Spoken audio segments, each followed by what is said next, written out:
സംസ്ഥാനത്ത് മിൽമ പാൽവില കൂട്ടി ലിറ്ററിന് 4 രൂപയാണ് കൂട്ടിയത്. ഇന്ന് ചേർന്ന മിൽമ ഡയറക്ടർ ബോർഡിലാണ് തീരുമാനം. ജൂൺ 1 മുതൽ വില പ്രാബല്യത്തിൽ വരും. പാലിന് ലിറ്ററിന് 4 രൂപ വർദ്ധിപ്പിച്ച് 56 രൂപയാക്കാനാണ് നിലവിലെ തീരുമാനം. വില വർധനവിന് നേരത്തെ തന്നെ സർക്കാർ അംഗീകാരം നൽകിയിരുന്നതാണ്. സംസ്ഥാനത്ത് മിൽമ പാലിന് വില കൂട്ടി ലിറ്ററിന് 4 രൂപയാണ് കൂട്ടിയത്. ഇന്ന് ചേർന്ന മിൽമ ഡയറക്ടർ ബോർഡിലാണ് തീരുമാനം.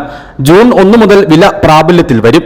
നേരത്തെ പാൽവില കൂട്ടുമെന്ന വിവരം പുറത്തു വന്നിരുന്നു. ലിറ്ററിന് 4 മുതൽ 6 രൂപ വരെ കൂട്ടണമെന്നായിരുന്നു മിൽമയുടെ ആവശ്യം. പാൽവില കൂട്ടി കർഷകരെ സഹായിക്കണമെന്ന് മേഖലാ യൂണിയനുകൾ നിരന്തരം ആവശ്യപ്പെട്ടിരുന്നു. തെരഞ്ഞെടുപ്പായതിനാൽ വില വർധനയ്ക്ക് സർക്കാർ അനുമതി നൽകിയിരുന്നില്ല. മിൽമയുടെ നിരന്തരം ആവശ്യം പരിഗണിച്ചാണ് പാൽവില കൂട്ടാനുള്ള അനുമതി നൽകിയത്. ഏറെ നാളത്തെ ചർച്ചകൾക്ക് ശേഷമാണ് മിൽമ പാലിന്റെ വില വർദ്ധിപ്പിക്കുന്നത്. കഴിഞ്ഞ ഏപ്രിലിൽ ചേർന്ന യോഗത്തിൽ നിയമസഭാ തെരഞ്ഞെടുപ്പ് ഫലപ്രഖ്യാപനത്തിന് ശേഷം വില വർദ്ധിപ്പിക്കാൻ തീരുമാനിച്ചിരുന്നു. പുതുക്കിയ വർധന പ്രകാരമുള്ള തുകയിൽ 83.75% വിഹിതവും ക്ഷീര കർഷകർക്ക് ലഭിക്കും.